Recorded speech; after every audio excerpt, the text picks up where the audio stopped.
శ్రీ మహావిష్ణుమూర్తి అవతారములైన శ్రీకృష్ణునికి బ్రహ్మంగారికి గల కొన్ని పోలికలు వినండి, తెలుసుకోండి. శ్రీకృష్ణుని తల్లిదండ్రులైన దేవకీ వసుదేవులకు రాజభోగాలు ఎన్ని ఉన్నప్పటికీ శ్రీకృష్ణ భగవానుడు దిక్కులేనివాడుగా చెరసాలలో జన్మించాడు. శ్రీ బ్రహ్మంగారి తల్లిదండ్రులైన ప్రకృతాంబ పరిపూర్ణయాచార్య దంపతులకు అష్టైశ్వర్యములు ఎన్ని ఉన్నా స్వామివారు మహారణ్య మధ్యమున అవతరించారు. ఇరువురు అర్ధరాత్రి ఎందే జన్మించినారు.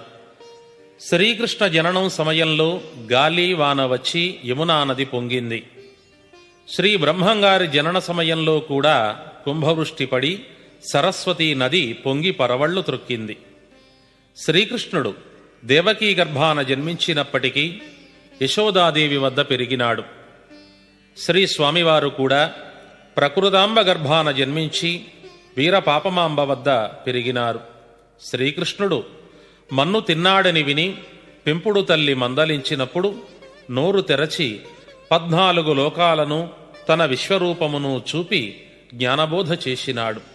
శ్రీ స్వామివారు కూడా తనను విడిచి వెళ్ళిపోవుచున్నాడని అజ్ఞానముతో బాధపడిన పెంపుడు తల్లి వీరపాపమ్మకు పిండోత్పత్తిని, విశ్వరూపాన్ని, సృష్టి రహస్యాలను బోధించి చూపించి జ్ఞానబోధ చేశారు. శ్రీకృష్ణుడు నందగోకులంలో ఆవులను కాచి గోపాలుడయ్యాడు. శ్రీ బ్రహ్మంగారు కూడా బనగానుపల్లెలో ఆవులు కాచి గోపాలుడైనారు. శ్రీకృష్ణుడు కుబ్జ యొక్క వికృత రూపం తన స్పర్శతో తొలగించాడు. శ్రీ స్వామివారు కుష్ఠవ్యాధి పీడితుడైన బ్రాహ్మణుణ్ణి తన స్పర్శతో విముక్తుణ్ణి చేశారు. శ్రీకృష్ణుడు అశ్వత్థామ విడిచిన బ్రహ్మాస్తరమునకు తల్లి గర్భం నుండి దూసుకపడిన పరీక్షిత్తు మహారాజును పునర్జీవితుణ్ణి చేశాడు. శ్రీ బ్రహ్మంగారు కక్కయ్య తన భార్యను ముక్కలు ముక్కలుగా నరుకగా తిరిగి బ్రతికించినారు.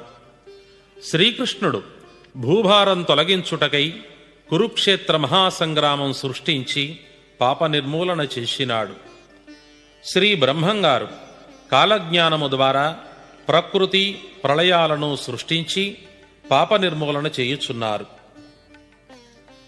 శ్రీకృష్ణ పరమాత్మ లోక కళ్యాణార్థం మానవులకు భగవద్గీతను ప్రసాదించాడు. శ్రీ బ్రహ్మంగారు భవిష్యత్ కాలజ్ఞానమును లోక కళ్యాణానికి ప్రసాదించారు. ఇటువంటి అవతార సారూప్యములు వీరిరువురికి ఎన్నెన్నో ఉన్నాయి.